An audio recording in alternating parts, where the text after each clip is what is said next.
Deskripsi produk yang bagus adalah deskripsi di mana seorang pembeli ingin membaca deskripsi kita sampai habis teman-teman dan tidak teralihkan matanya teman-teman. Jadi artinya pembeli ini fokus membaca deskripsi produk kita. Nah, untuk membuat deskripsi produk yang bagus dan pembeli ingin baca sampai habis, itu ada 4 tahapan yang biasanya saya lakukan, dan untuk 4 tahapan ini kalian bisa terapkan juga di toko ataupun produk kalian. Oke sellers, di baris pertama atau di tahap pertama kalian harus mengetik mengenai keuntungan toko kalian. Bang, kenapa sih di baris pertama kita harus mengetik keuntungan toko kita?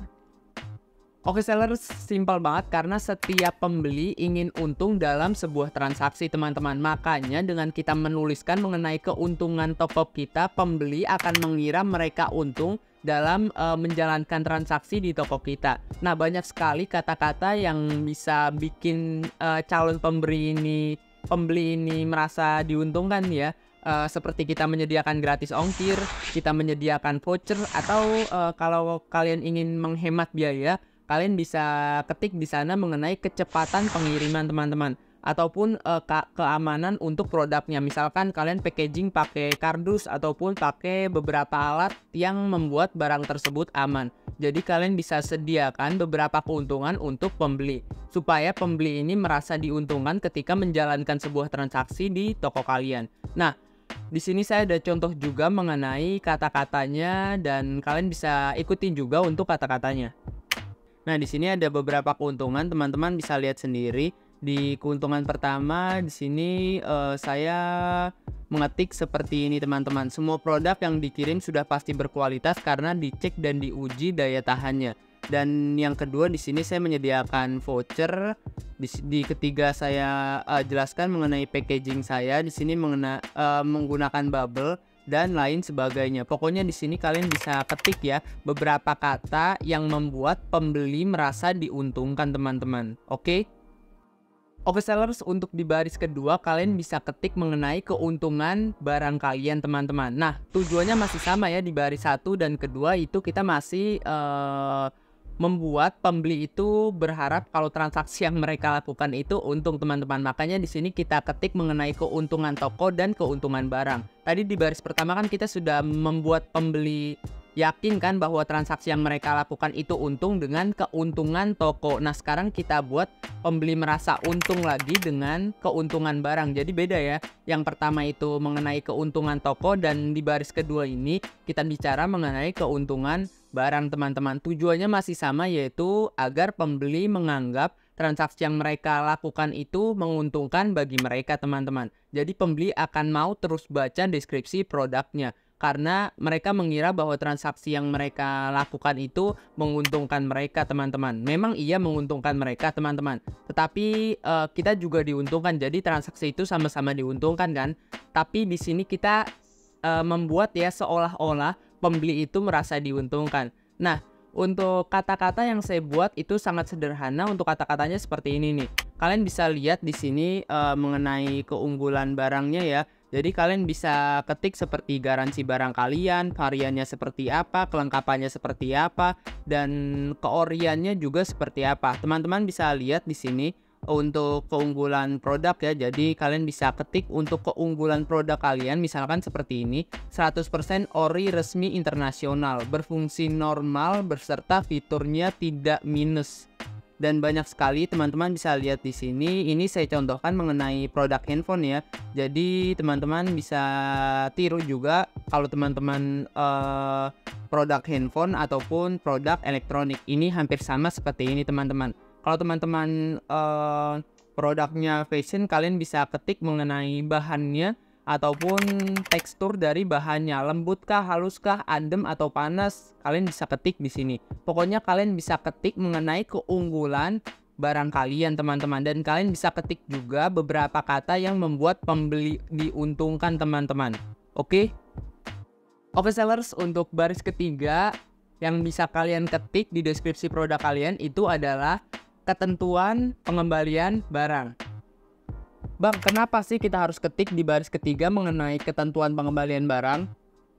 Oke sellers, jawabannya sangat simpel karena baris ketiga ini berfungsi untuk memberikan rasa aman kepada pembeli, dan baris ketiga ini mendukung baris ke-1 dan baris kedua ya, mengenai keuntungan toko dan keuntungan produk ya. Dan di baris ketiga ini sebenarnya untuk melengkapi baris sebelumnya teman-teman, dan fungsinya untuk memberikan rasa aman kepada pembeli, dan pembeli akan merasa lebih aman lah ketika berbelanja di toko kita. Dan di baris ke-1 kedua kan kita sudah memberi harapan kan kepada pembeli, dan pembeli akan mikir kalau keuntungannya ini bohong, at least barangnya bisa dibalikin teman-teman. Jadi seperti itu. Fungsinya itu untuk memberikan rasa aman dan rasa percaya terhadap toko kita teman-teman. Jadi seperti itu. Saya akan contohkan mengenai penulisannya nih. Oke sellers, jadi di sini untuk ketentuannya seperti ini ya. Karena saya menjual produk elektronik, untuk ketentuannya seperti ini teman-teman. Yang pertama, garansi hanya berlaku jika segel masih utuh dan non-human error teman-teman. Yang kedua, kami tidak akan proses return apabila iCloud di HP tersebut mengalami kerusakan ataupun cacat teman-teman. Jadi seperti itu. Pokoknya kalian tinggal sesuaikan aja untuk ketentuannya. Karena di sini saya menjual produk elektronik ya, makanya untuk ketentuannya seperti ini. Untuk kalian yang menjual produk fashion ataupun kategori lainnya, kalian tinggal sesuaikan aja untuk ketentuannya. Misalkan kalau kalian ngejual baju nih, nah misalkan ketentuannya itu bajunya nggak boleh robek, nggak boleh kotor ataupun terkena noda. Jadi seperti itu. Kalian bisa buat ketentuan kalian sendiri untuk mengisi di baris ketentuan return barang ini teman-teman. Oke sellers, di baris keempat ini kita bisa ketik mengenai spesifikasi barang. Bang, kenapa sih di baris keempat kita harus mengetik mengenai spesifikasi barang? Oke sellers, spesifikasi barang selain berguna untuk menjelaskan produk kita, spesifikasi barang ini juga adalah informasi yang sering dicari oleh pembeli teman-teman. Jadi banyak banget pembeli yang hanya membaca mengenai deskripsi produk tentang spesifikasi barang aja teman-teman. Jadi seperti itu. Makanya di sini untuk spesifikasi barang saya taruh paling bawah teman-teman, agar mau tidak mau pembeli harus scroll ke bawah teman-teman. Jadi secara otomatis pembeli akan melihat beberapa baris yang sudah kita buat tadi di baris pertama, kedua, dan ketiga teman-teman. Baris keempat ini adalah baris yang paling menarik untuk pembeli teman-teman. Karena spesifikasi ini berfungsi untuk menjelaskan produk kita dan pembeli ingin tahu produk yang ingin dibelinya teman-teman. Jadi seperti itu. Spesifikasi barang ini saya taruh paling bawah agar pembeli scroll dan secara tidak langsung melihat informasi lainnya yang saya ketik di deskripsi teman-teman.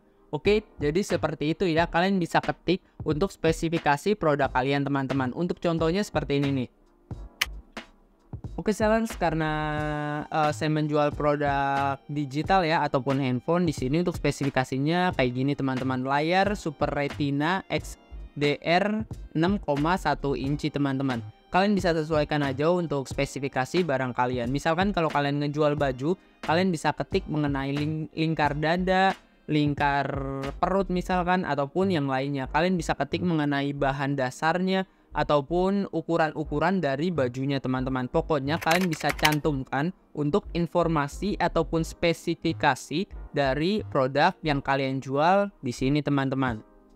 Oke sellers, jadi itu adalah 4 baris ya deskripsi yang harus kalian ketik dan harus ada di deskripsi produk kalian. Dan ini adalah 4 baris yang sering saya gunakan dan urutan yang sering saya gunakan teman-teman. Untuk kalian yang ingin tahu mengenai informasi-informasi lebih lanjut mengenai jualan online ataupun di marketplace, sosial media marketplace, saya sudah sediakan di deskripsi teman-teman. Nanti kalian lihat aja untuk playlist-playlistnya ataupun di YouTube saya itu banyak banget mengenai jualan online teman-teman. Oke, sekian dari saya Ahmad Hidayat.